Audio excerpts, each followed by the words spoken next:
This is the Strategic Hotbox Real with Dr. Brandi Luv Stankovic, remixing your favorite episodes and moments and giving you the tools to achieve greatness. It's time to kick some ass. Today's topic, all the feels. Welcome to the Strategic Hotbox. It's your girl, Dr. Brandi Stankovic. We are in for a huge treat today. We're going to talk all about love. What's your purpose? Size doesn't matter. Men in leadership. All right, let's get started. 100 ways to love. To start that off, love is probably one of the most important things in my life. It's one of the most important things, I think, in human nature and what we should do, and not just in a romantic sense, but in how we build relationships in business, how we can build relationships as leaders. Network is essential. Networking and building a network is essential to business and your leadership and your future. I think it's all about that. And we need to just spread this message and messages of positivity so much more. So tell us about your journey. I've been doing things, on, social media long before the 100 series, as far as helping people out and uplifting them, whether it's just, putting out, a friendly quote on my timeline, or, Sure. Giving some advice, or even giving out personalized messages to my friends. If I see that they're posting something that, hey, they're down and out, they're depressed, I'll personally go into, their inbox and, just say, hey, I believe in you. I'm there for you. You're capable of more, that type of thing. And, just really caring and giving back to people. I started my journey with finance, and my approach to my career was very much the next chapter will reveal itself as I continue through the book. But what I wasn't really questioning at the time was whether I was reading the right book. And I learnt about that as I progressed through my finance career. I was being told by a lot of people, sales, marketers that I was dealing with, that I wasn't your typical finance person. And for so much of the time, I felt that must mean I was not very good at my job, perhaps, that they thought I wasn't a great accountant. But what I learnt when I actually sought to ask them questions around what that meant was they felt I had an understanding around people and the way I engaged with people that was much different to how my counterparts in the same profession were doing. Sure. And I started listening to that. And I think whilst that was nice at the time, I thought, I've got good people skills, but what does that really mean in respect of my purpose? Sure. And I navigated up my career focusing still on, if I get to CFO level, then I've made it. But deep down, I knew getting to CFO level was just about me, my ego, my sense of identity with proving that I can be at the top of the food chain, but not necessarily where I felt I was in my heart space. And when friends would say, so what would you do once you got to CFO? My answer would typically be, well, when I'm there, I'll quit and do something I love. I want to talk about a little bit about my journey as myself. Please. Because I will tell you that as a child, I was blissfully unaware that I was chunky. I kind of just did my own thing always. And it lasted clear until high school. In fact, my first boyfriend, I sat down next to him in lunch, and I said, I like you, so what are we going to do about that? Oh, I love that. We ended up dating for about 5 years. He was the same height as your husband. And I obviously am too. I'm just kidding. I'm 5'3". And it just didn't bother me. But once you hit those certain ages, then kids become mean. Your peers become mean. So it became apparent to me around end of high school into college that I was gaining weight and not understanding why. I actually was doing things to prevent it. I was swimming 60 laps 4 times a week. I wasn't losing a pound. And then flash forward to 20 years old, I got married. And the first thing I wanted to do, of course, is the American dream is have a child. And it wasn't happening for me. So we tried for 9 years, my husband and I. I went to several specialists, and all of whom said, well, gosh, you're overweight. They really didn't look into it any further. They didn't diagnose me with anything. That happened for 9 years. And I want to say I saw about 6 specialists. Wow. All of them said, gosh, you're too big. You can't have a child. I looked at my husband about the 9th year and I said, one more doctor. That's all I'm doing is one more doctor. And I took a chance on a small town doctor in Mitchell, South Dakota. Mm-hmm. And he looked at my massive file, he thumbed through it, and he said, I know exactly what you have. You have polycystic ovary syndrome.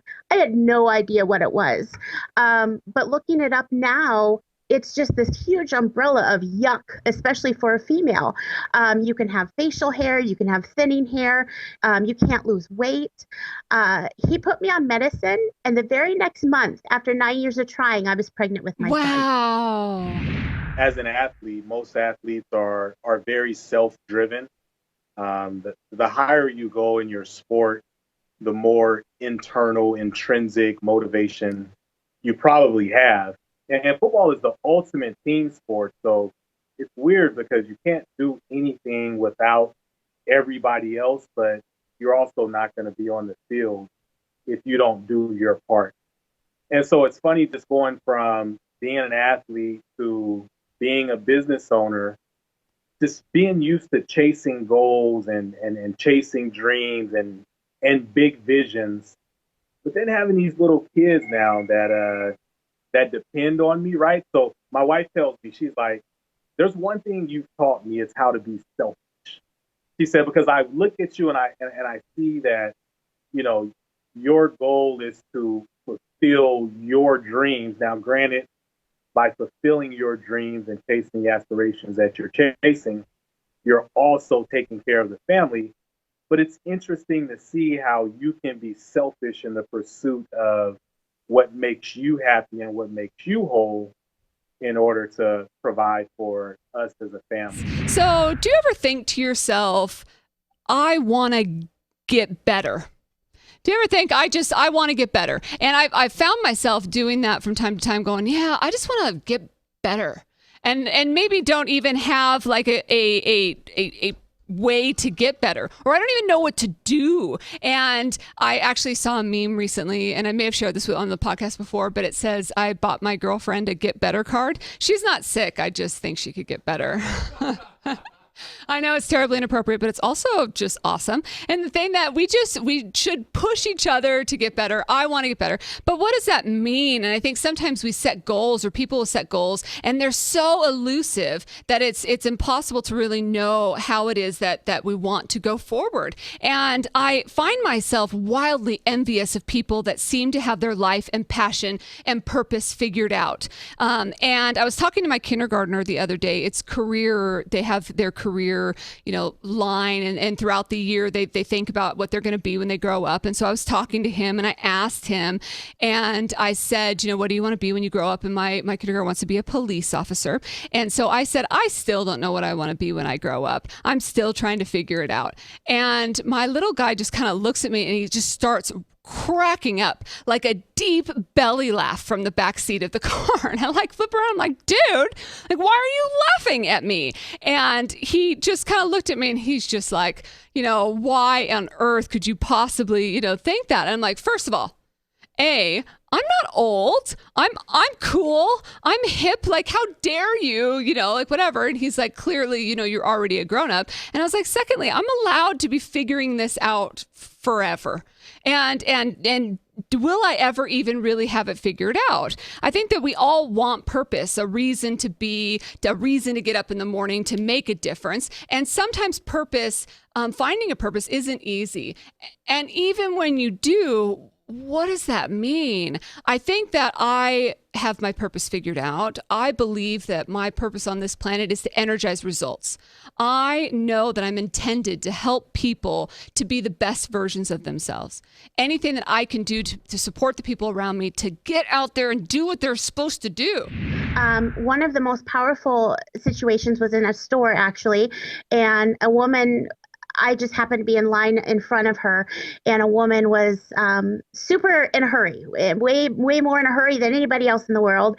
And she was just commenting on the amount of food that I had on the conveyor belt thing there. And it was one of those times where I was out of groceries, and I'm talking about SpaghettiOs for I've a been there. week.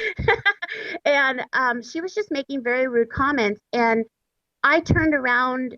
It was making me a little sweaty. It was making me a little uncomfortable. And I turned around and I put my hand out and I said, "My name is Nanci. What's yours?" And I learned that she was stressed about bills. I learned that her son's birthday was coming up and she didn't feel like she had enough money for it.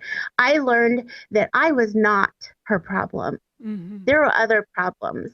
And she actually thanked me. She actually gave me a hug and we parted ways. And that moment was the moment that I felt, oh my gosh, I've had this ability all along. I need to use it. August of 2015, I officially started the 100 series. Excellent.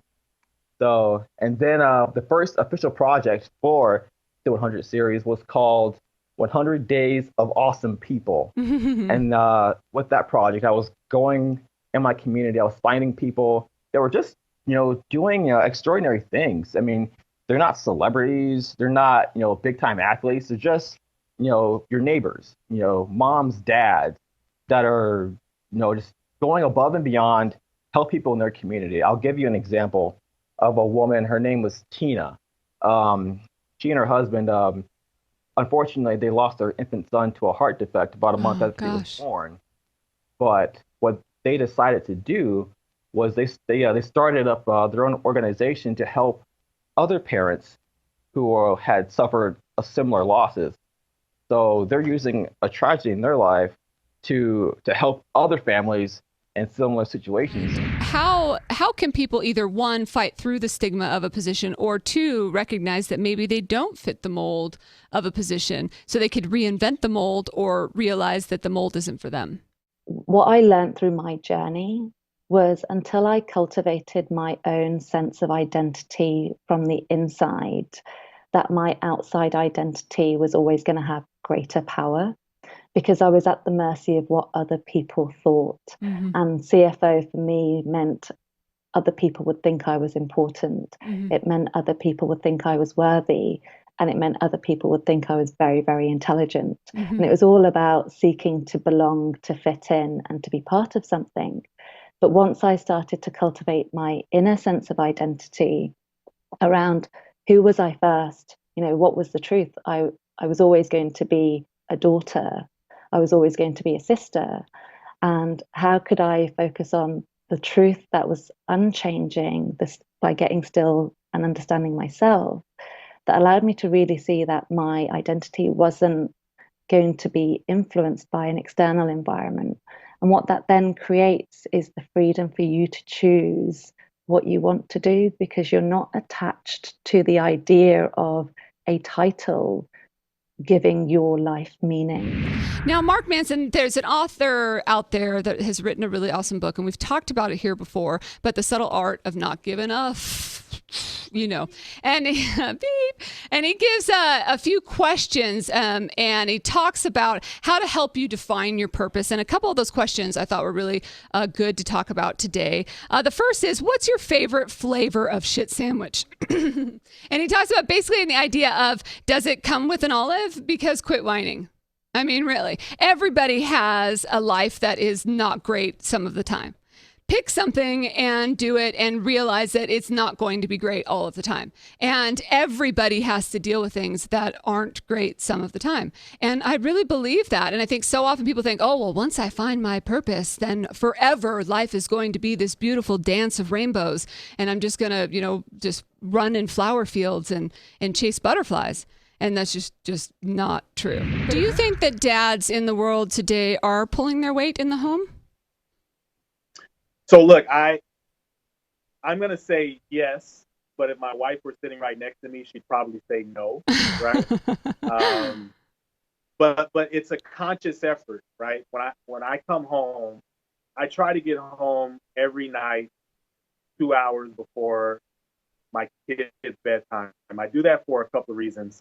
I want to make sure that they see me before they go to sleep. So my routine with them is, after they eat, I bathe them, I brush their teeth, I read to them, and then I put them to bed. some of the other stuff, not leaving my clothes on the floor or cleaning up, that's probably where I don't hold my weight as well. But it's a conscious effort for me to be as involved in that side of it as possible. And what is the hardest thing that you've had to overcome when it comes to size and weight discrimination? Oh my gosh, the stigma of being overweight, the stigma of we all like buffets. Oh gosh, I don't map my day by what buffets are close to me. In fact, I hate them. Like you said, that people have said you must like a buffet. Oh my Absolutely. gosh. Yeah. That is, oh. Yeah. Or if I'm in a group of people and somebody will say, well, I'm sure you want to go to a buffet. Ew. Really? Ooh, So that gives I me don't the chills. Yuck. I know. And I don't map my day around buffets. In fact, anything that requires a sneeze guard is not really my appetite. So, and the stigma that every overweight person is unhealthy. Right. That's not the truth. And That's that we not. don't take care of ourselves. Mm-hmm. You know, like a lot of people say, you got to work with what you got. And I like to think that I work with what I got. Why do you think the world needs this positivity? I think it's just for the reason that we're talking about at the beginning of the show. I mean, we see just so many negative things that we forget about all of the positive things that are going on right in our own backyard. Mm-hmm. I mean, I can talk about again about how amazing all these people are, and we can get into a rut, especially on social media, because I see it a lot on my Facebook page about how people can talk about all these negative things and how like all these negative things are happening. Well, it's like, no, we have so many positive things that are happening right here in our own hometown, and I'm going to show you all these positive things that are happening right here in our own hometown, so people can get to know it.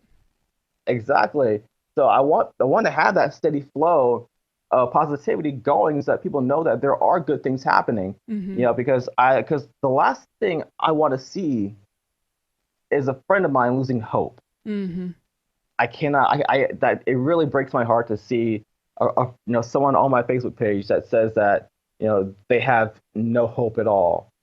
Yeah. And I want to show them, people who, because I know I can't relate to everyone, but I know that I can talk to someone who they can relate to. If you knew you were going to die 1 year from today, what would you do, and how would you want to be remembered? In the next year, what would you do with your life? And if you think about that over the course of the next year, what would you want to make sure you were a part of? Who would you want to make sure that was in your life and that you could connect with? And I think that's really powerful. And if you could live and focus ourselves in that purpose, I mean, that's at least being more intentional with our actions. Yeah. So how can people, if the signs aren't obvious, if people are like, listen to the universe, who are these broads? I don't even know what they're talking about. Someone's listening or watching thinking that. How can someone pick up on the signs? How can they begin to this journey of finding their purpose? I think it's actually a really easy step people can take is to decide to choose a purpose. And what I mean by that, it doesn't have to be big, and it doesn't have to be grand, and it doesn't have to be something that you choose to do for the rest of your life. But it could start with something as small as, today I'm going to be really intentional about choosing my purpose to put a smile on every person I meet. Mm-hmm. Today I'm going to be intentional about choosing a purpose to make sure every one of my friends and family knows that I love them, or that I make eye contact with a stranger and I connect. And it can start with the smallest of steps, but at least you've made an intentional choice about picking what your purpose could be if you didn't know. And I think a lot of people wait and look at other people and say, oh, it's okay for you, it's easy for you, your purpose revealed itself and now you're following it. But it doesn't always work like that. I think if you choose it's like traveling in a car at night. You've got your headlights on and the road ahead of you, but you can't see it. You can only see the tiny bit that's lit up by your headlights just in front of your car.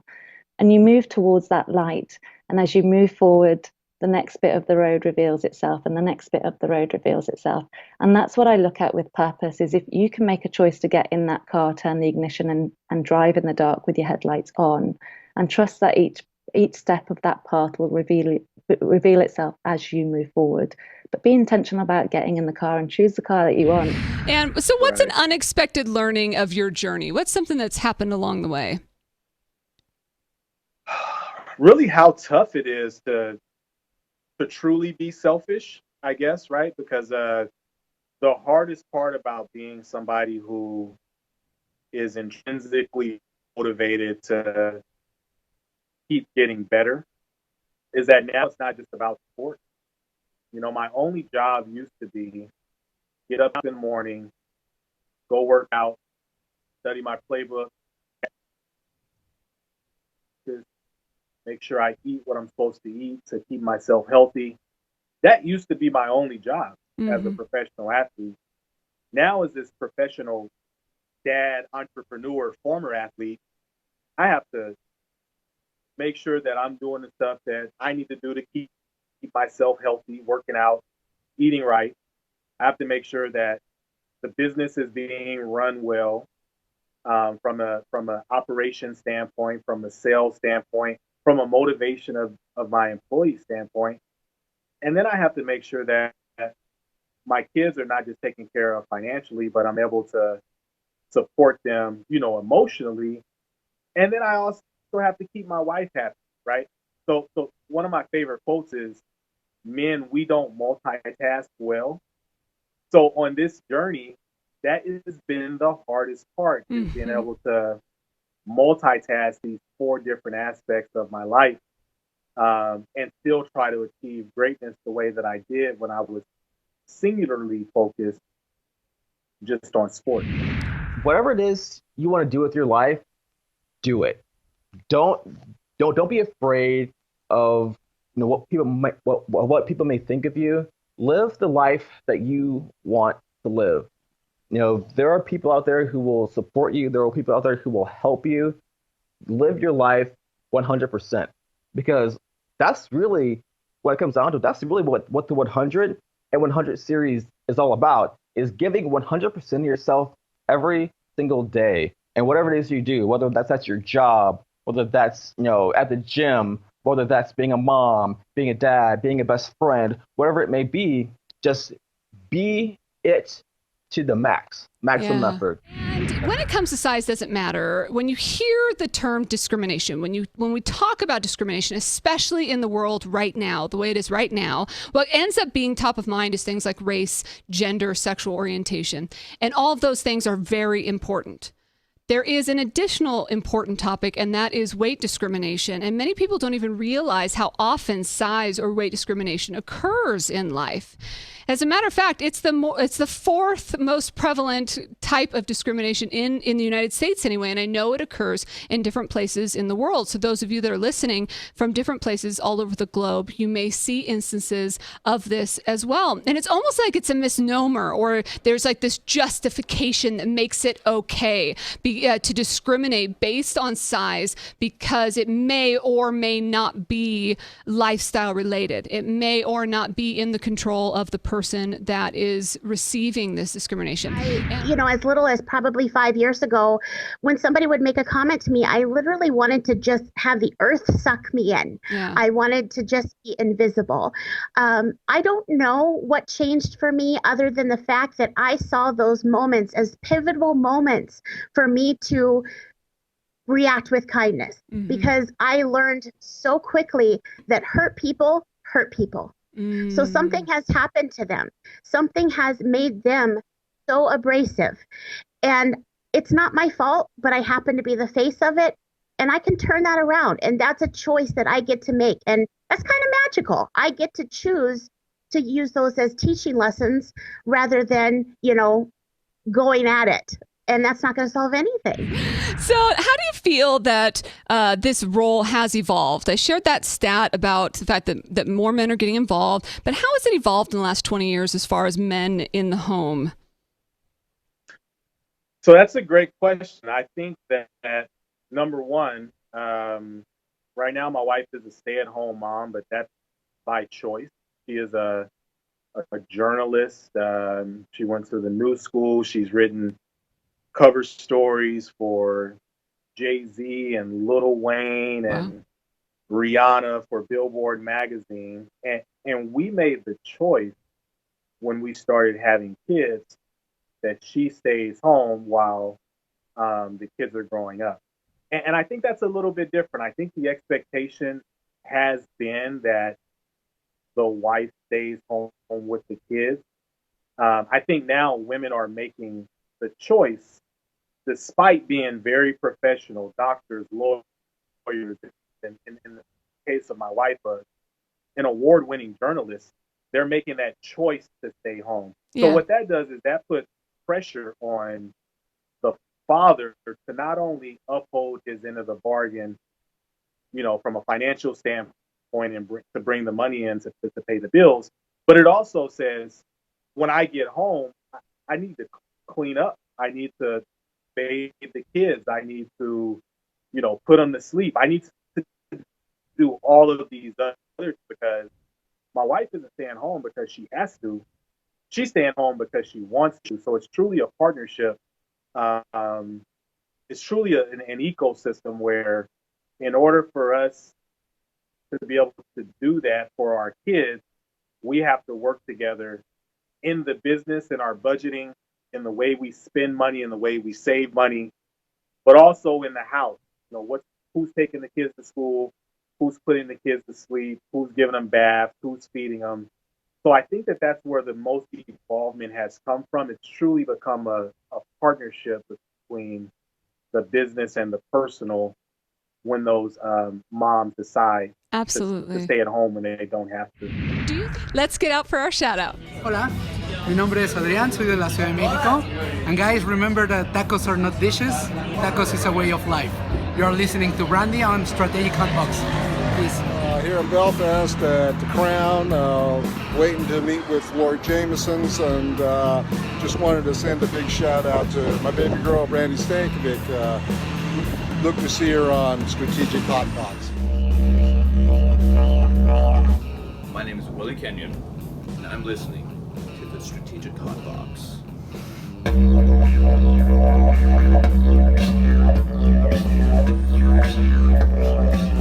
I'm Brandi. This is a shout out. I love